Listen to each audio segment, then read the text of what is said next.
नमस्कार। मैं अपने सभी क्षेत्रीय बुजुर्गों और बड़ों के चरण स्पर्श करके आप सबको प्रणाम करता हूं। हमारे सहपाठी, हमारे भाई, आप सबको मेरा प्रणाम। मैं इस वीडियो क्लिप के माध्यम से आप लोगों से सिर्फ बहुत एक छोटी सी बात करने आया हूँ।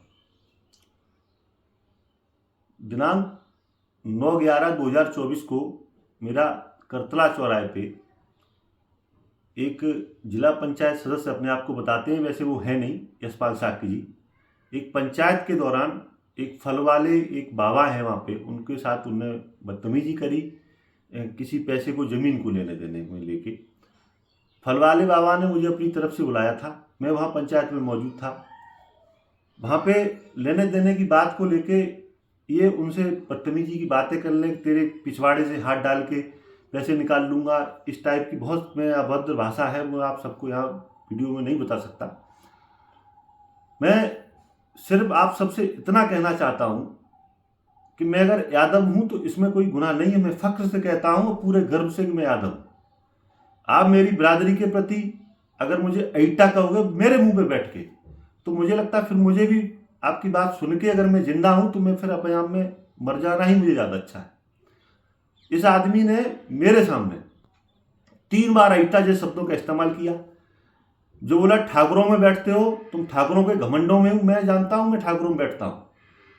हमारे क्षत्रिय महासभा के जिलाध्यक्ष गजेंद्र सिंह चौहान बड़े भाई हैं। मेरे छोटे भाई की शादी में भी उनने ही गोद भरी थी। बड़े भाई की जो भी हमारी रस्में हैं हमारे घर परिवार में, हम उस परिवार में बहुत अंदर तक हमारा, मैं गर्व से कहता हूँ, डंके की चोट पर कहता हूँ, मैं उनका छोटा भाई हूँ। आप उनके प्रति अगर मेरे सामने आप गलत बात करोगे, मैं बर्दाश्त नहीं करूँगा। दूसरी बात एक ही है कि उनने एक हम पे ये मुकदमा लिखाया है कल, दबाव में आके, कैसे भी क्राइम नंबर है 196/24।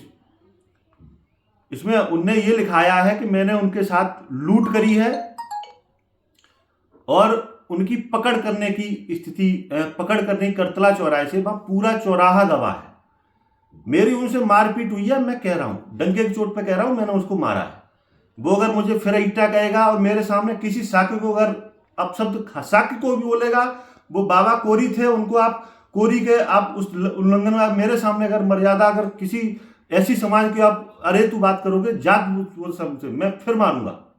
इसमें मुझे कोई संकोच नहीं, मैंने मारा ना, मुझे इस बात से कतई डर है कि मैंने मारा, मैं मुकदमा लिख गया, मुझे कोई भी इसका वो नहीं है। लेकिन गरीब आदमी, आप इतने बड़े तालिबानी हो गए हो, तुमने तो अफगानिस्तान फेल कर दिया।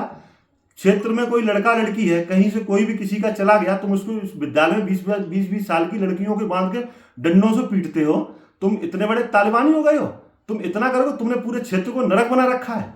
माननीय, मैं आप सभी से सिर्फ इतना कहना चाहता हूं, जो सच है आप सब लोग उसका साथ दीजिए। मैं ये नहीं कहता आप मेरा साथ दो, लेकिन जो सच है, मैंने कोई जुल्म नहीं किया है, मैं किसी के प्रति कभी गलत बात नहीं करता, मैं हर किसी के सुख दुख में सहभागिता निभाता हूं। मैंने आज तक मैया की कृपा से, बाबा के विशेष आशीर्वाद से कभी किसी का बुरा नहीं चाहा। मेरे ऊपर अगर लूट जैसी संगीन धाराओं का मुकदमा लिखा है तो मुझे लगता है इस क्षेत्र का फिर कोई बचेगा नहीं जिसके खिलाफ नहीं लिखेगा। मेरा गुनाह इतना है कि मैंने उस बुजुर्ग आदमी को पिटते पिटते वहां पे बचाया, मैं उससे लड़ गया। आप मेरे सामने किसी को मार रहे हैं तो ये बहुत शर्म बात है, और मेरे क्षेत्र का जनप्रतिनिधि है, ये मेरा धर्म भी बनता है कि मैं उसको उस समय वहां पे बचाऊं। मैं बस बहुत छोटी सी बातें कहता हूं, मैंने उसके न तो कोई लूट की है, मुझे जेल चला जाऊं मैं, कोई बात नहीं। अगर मैं जेल जाता हूं तो आप सबकी जिम्मेदारी है, मेरे घर परिवार, मेरे सबकी देखभाल करना, आप सब मेरे सहयोगी हैं। मुझसे अगर फिर भी कोई आप लोगों को लगता है गलती हुई है तो मैं आप सबसे माफी चाहता हूं, क्षमा प्रार्थी हूं। आप सबको प्रणाम।